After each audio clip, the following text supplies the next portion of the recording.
안녕하세요. 반갑습니다.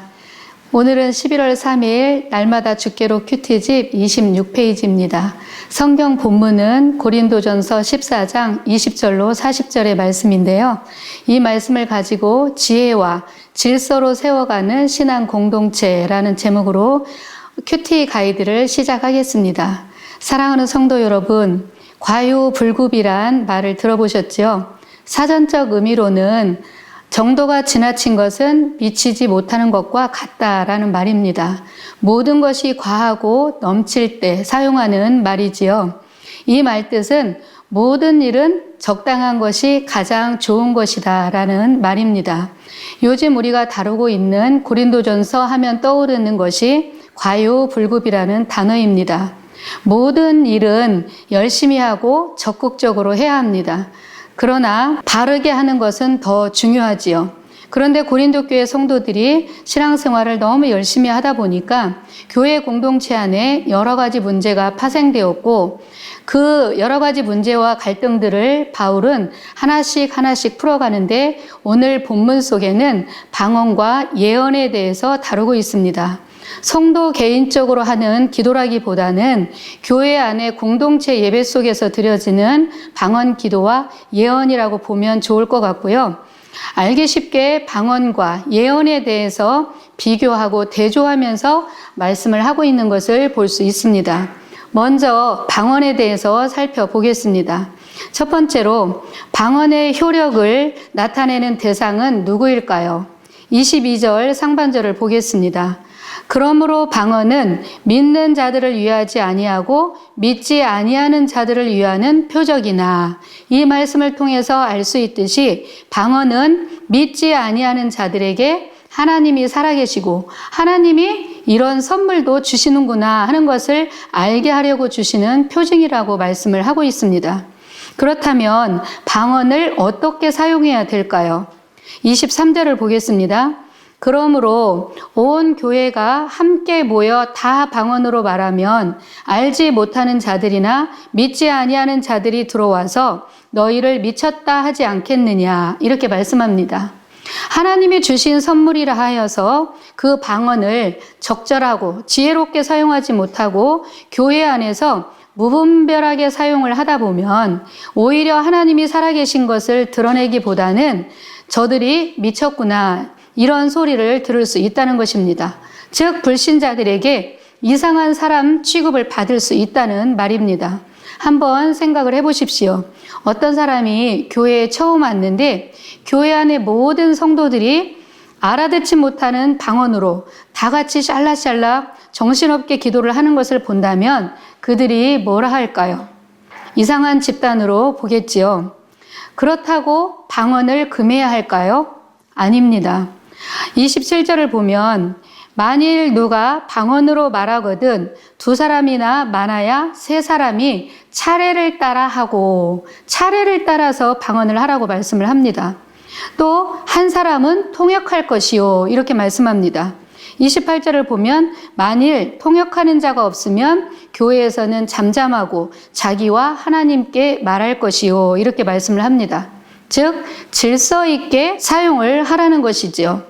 사실 27절, 28절 말씀은 초대교회 성도들이 모여서 예배 드릴 때 행했던 모습이었고 오늘날은 예배 중에 이와 같은 방식으로 하지를 않지요. 사랑하는 성도 여러분, 방언은 하나님이 주신 좋은 선물입니다. 공예배에서 대표 기도를 방언으로 한다거나 무질서하게 해서는 안 되겠지만 개인 경건 생활을 위해서는 방언으로 기도하는 것을 금하지 말아야 합니다. 방언으로 기도하면 깊게 기도할 수 있고 오래 기도할 수 있는 장점이 있습니다. 방언 기도를 많이 하십시오.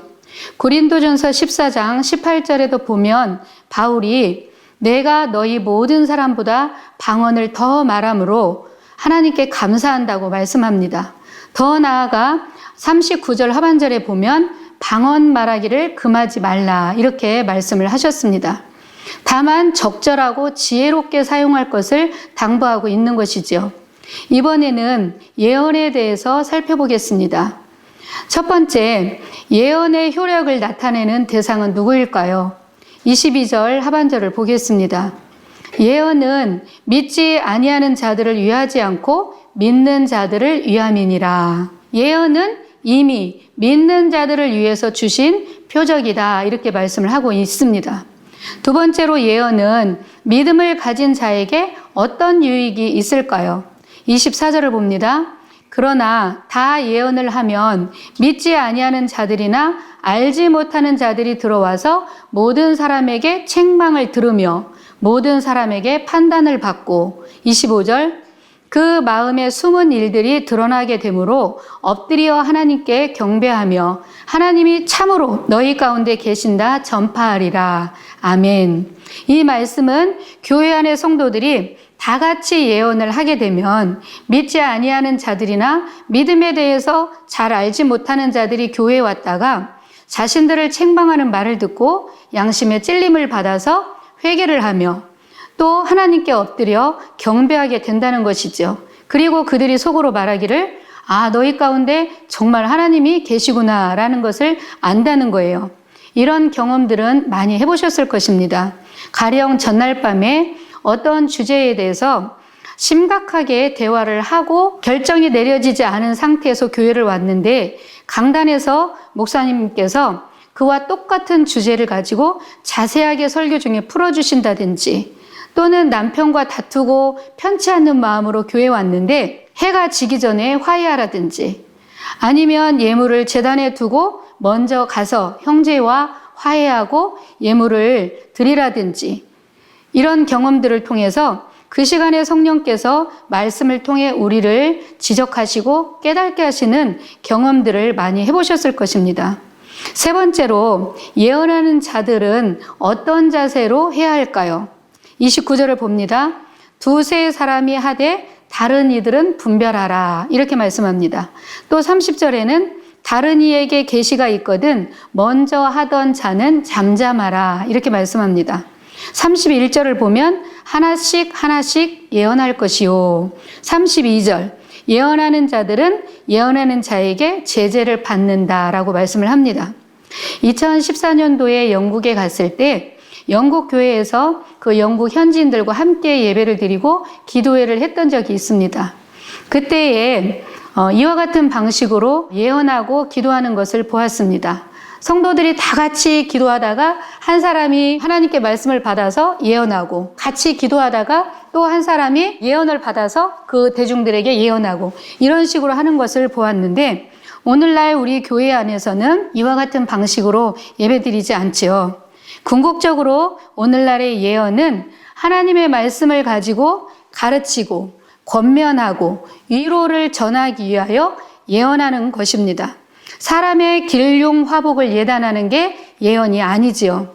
소위 요즘에 기도 많이 한다고 하는 사람들이 예언 은사를 받았다면서 너 올해 대학 갈 거야. 아니면 너 올해 대학 떨어져. 아니면 너 얼마 헌금을 하면 암병이 나을 거야.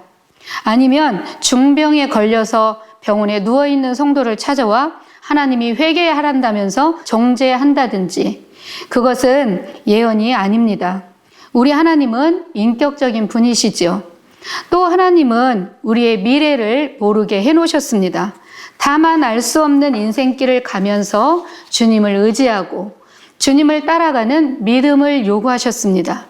알 수 없는 우리의 앞길을 갈 때에 밝히 보여주며 인도하는 것이 바로 안내서인 성경입니다. 이미 기록된 성경, 완성된 하나님의 말씀을 우리에게 주심으로써 우리의 길을 인도하십니다. 그러나 성경이 완성되기 전인 구약시대나 신약시대 초기에는 하나님께서 선지자들과 당신의 종들을 통해서 앞날을 예언하게 하셨으며 길흉화복을 말씀하셨습니다. 하나님이 시대마다 일하시는 방법이 달랐다고 보시면 될 것입니다. 성경이 완성되기 전이었기에 하나님은 초대교회 성도들에게 하나님 자신이 살아있으며 예수 그리스도가 주가 되심을 알게 하고 교회, 하나님의 교회를 든든하게 세우기 위해서 공동체 안에 은사들을 강력하게 부어주셨습니다. 그리고 그 많은 은사들을 부어주심으로 복음이 활발하게 전해지도록 하셨습니다. 그 중에 하나가 방언과 예언이었는데 고린도 교회 성도들이 그 은사를 지혜롭게 사용하지 못하고 또 무분별하게 활용함으로써 갈등들이 생겼던 것입니다. 누구의 은사가 더 크냐? 누가 더 좋은 은사를 받았느냐? 누구의 방언이 더 은혜롭냐? 초급 방언이다, 중급 방언이다 하면서 다투고 교회가 시끄러웠던 것입니다. 결론적으로 바울은 은사들을 다룸에 있어서 이렇게 하라고 말씀을 하십니다. 26절에 보면 모든 것은 교회의 덕을 세우기 위해서 하라. 33절 하나님은 무질서의 하나님이 아니시오 오직 화평의 하나님이시니라. 40절 말씀 모든 것을 품위 있게 하고 질서 있게 하라고 말씀을 합니다. 사랑하는 성도 여러분, 우리 각자에게 주신 은사를 지혜롭고 질서 있게 활용함으로 모든 성도들에게 덕을 세우고 하나님의 교회 공동체를 든든하게 세워가심으로 하나님의 이름을 높여드리는 이 하루가 되었으면 합니다. 샬롬.